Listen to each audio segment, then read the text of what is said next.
இந்த சீனை ரீக்ரியேட் பண்ணுவாங்கன்னு சத்தியமாக நினைக்கல. 200 ரூபாய்க்கு மேலே 500 ரூபா கொடுக்குறாங்கன்னு நீங்கள் இந்த பண்ணுற ஒரு ஆட்டம் இருக்கே அப்பா. ஓகே, உங்களுடைய தலைவரை அரெஸ்ட் பண்ணாங்கன்னு நீங்கள் ரோட்டில் போராடுறீங்க, அது ஓகே தான். ரோட்டில் போகிறவங்கள வர்றவங்களே ஏன்டா போட்டு அடிக்கிறீங்க?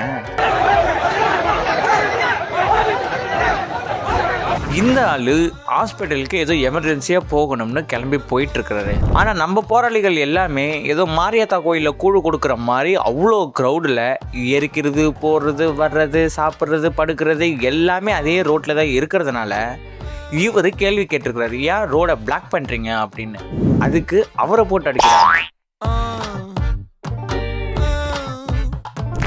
ஏதோ உங்கள் தலைவர் சுதந்திர போராளி மாதிரி ஏதோ நாங்கள் அரெஸ்ட் பண்ண மாதிரி தான் நீங்கள் பண்ணிகிட்டு இருக்கிறீங்க.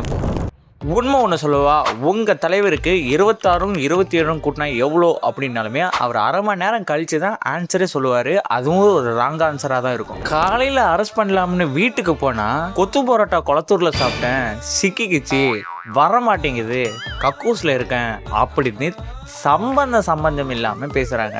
இன்னும் பக்கெட் லிஸ்ட் இன்னும் பேலன்ஸ் இருக்குது. அதை நான் நெக்ஸ்ட் வீடியோவில் சொல்கிறேன். Thank you, bye, see you. எனக்கு பைத்தியமே பிடிச்சிட்டு போல இருக்கா. வாய மூடி சும்மா இருடா, ரோட்ட பார்த்து நேரா நடடா, கண்ண கட்டி காட்டுல